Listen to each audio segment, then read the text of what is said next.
Ghusl, taking a bath, something which we do every day. But if you think about it, it's a pretty important part of your religion. Because if you are not ritually pure, you cannot perform some important religious deeds. And how much time and effort you put into learning the correct manner of ghusl, and how consciously and how well you perform the ghusl, shows your concern for the way you stand before Allah. Because al-ghuslu amana bayna al-abdi wa bayna rabbihi. Ghusl is a trust between you and your Rabb. And we really can't emphasize the importance of ghusl enough. In this series, we will begin the discussion with the obligatory ghusl, which will be helpful to you when you are in a hurry or if there is not enough time to take a complete ghusl. Next, I will take you step by step through the etiquettes of the complete ghusl, where we will discuss the sunnah acts of ghusl. And finally, in the next video, we will answer some frequently asked questions about ghusl. Alhamdulillah, all the information and answers are taken from the writings and fatwa of the scholars. So let's begin. There are two kinds of ritual impurities, the minor impurity and the major impurity, which occurs as a result of janabah, haid or nifas. To achieve tahara from the minor impurity, you only need to renew your wudu, ablution, whereas in the case of major impurity, you need to take a ghusl. And ghusl can be taken in two ways.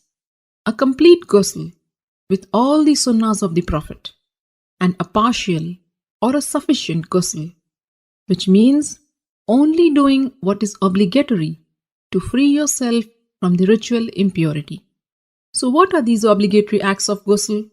A beforehand niyyah, intention that you are taking this bath to purify yourself from the major ritual impurity, rinsing your mouth and nose, and letting water run over your entire body at least once. Make sure it reaches every part of it, even your scalp, under the thick hair. If you manage to do this much, then you have purified yourself from the major ritual impurity. As for the complete ghusl, and this is the mustahab one, and it is how the Prophet ﷺ took a bath. And this is how you do it. Begin with an intention to purify yourself from the major impurity. Then say Bismillah. Wash your hands 3 times. Then with your left hand, wash your private parts and anywhere else that is contaminated with traces of impurity. Then make a complete wudu, just as you would for prayers. Then pour water over your head 3 times, rubbing and making sure that it thoroughly reaches your scalp.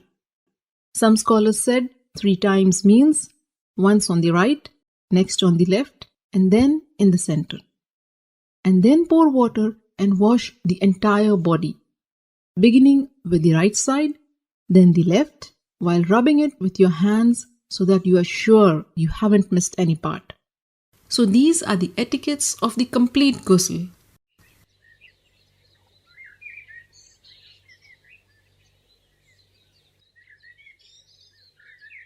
Ghusl essentially means letting water run over every part of your body. So if you are wearing a ring, you should move it. And if it is so tight that the water won't reach the skin underneath, then you have to remove it. Cosmetic items which form a barrier and prevent the water from reaching your skin must also be taken off. In a narration of Maymuna radiallahu ta'ala anha, it is mentioned that the Prophet ﷺ moved away from the spot where he had been taking ghusl, and then he washed his feet.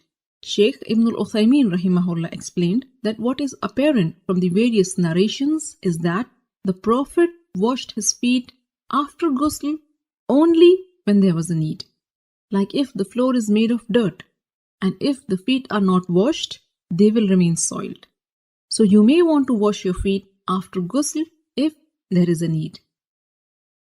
With this, you are now well informed about the how-to of the perfect ghusl.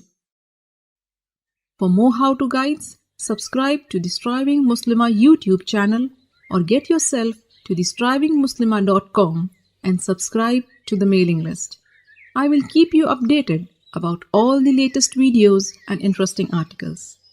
Don't forget to share this how-to guide with your family and friends. By sharing this video, you are helping your friends and family in their deen.